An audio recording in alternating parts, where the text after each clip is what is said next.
প্রত্যেক বাচ্চার জন্য একটা ইন্ডিভিজুয়াল কেয়ার প্ল্যান আমরা তৈরি করব। তার কি কি প্রয়োজন এবং কিভাবে লাগবে এবং সেইভাবে তাদের আগানো হবে। তৃতীয় ধাপে সেই প্ল্যান অনুযায়ী তাদেরকে ইন্টারভেনশন দেওয়া হবে, থেরাপি দেওয়া হবে।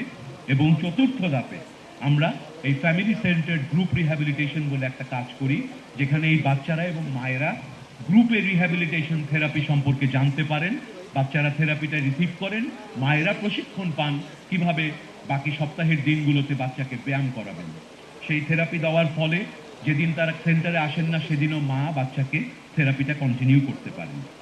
5 নম্বর কম্পোনেন্টে আমরা কেয়ার গিভারদের ট্রেনিং দেই, একে অপরের পিয়ার সাপোর্টের ব্যবস্থা করি এমপাওয়ারের মাধ্যমে।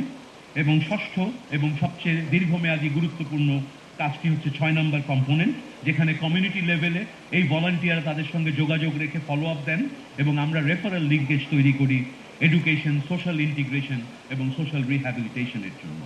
এই সমস্ত কাজে আমাদের মূল প্রিন্সিপাল থাকবে তিনটি। একটি হচ্ছে আমরা একটা জাতীয়ভাবে এই প্রতিবন্ধী শিশুদের একটা রেজিস্টার গড়ে তুলব, যাতে তারা বিভিন্ন ধরনের সরকারি সেবায় সেই রেজিস্টারের মাধ্যমে আমরা তাদেরকে দেখে রাখতে পারি, তারা আমাদের মধ্যে যোগাযোগ থাকে।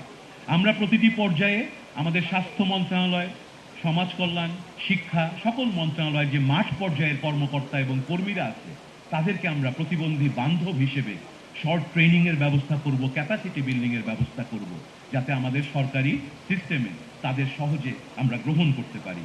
এবং শেষ কাজটি আমরা করব, এই প্রতিটি বাচ্চার জন্য অ্যাসিস্টিভ ডিভাইস যাদের প্রয়োজন হবে, কারো হুইল চেয়ার লাগবে, কারো আর্টিফিশিয়াল লিম্ব লাগবে, আমরা সেই জিনিসগুলো দেশে প্রতিষ্ঠা করে দেশজ উপাদান দিয়ে দেশি কারখানায় তৈরি করে লক্ষ লক্ষ এই শিশুদের হাতে পৌঁছে দিতে পারবো এই শিশু স্বর্গের মাধ্যমে ইনশাআল্লাহ। সবশেষে আমি আপনাদেরকে আহ্বান জানাবো, আমাদের এই কর্মসূচিটিকে আপনারা মনে প্রাণে গ্রহণ করুন এবং সামাজিকভাবে প্রতিবন্ধী মানুষের প্রতি আমাদের মনোভাবকে আসুন আমরা পরিবর্তন করি। আমরা তাদের অক্ষমতা নয়, প্রতিবন্ধিতা নয়, তাদের সক্ষমতার দিকে তাকাই। এই বলে আমি আমার বক্তব্য শেষ করছি। আজ এখানে অত্যন্ত গুরুত্বপূর্ণ কয়েকজন বক্তা আমাদের সঙ্গে প্যানেলিস্ট হিসেবে আছেন। আমরা তাদের কাছ থেকে ছোট করে গুরুত্বপূর্ণ কিছু বক্তব্য শুনবো এই প্রোগ্রাম সম্বন্ধে এবং সরকারের যে দায়িত্বগুলোয় ওনারা আছেন, যেই মন্ত্রণালয়ে, সেখান থেকে ওনারা কিভাবে আমরা একসাথে আরো এই কাজগুলো করতে পারি সেই সম্পর্কে দিক নির্দেশনা আশা করি।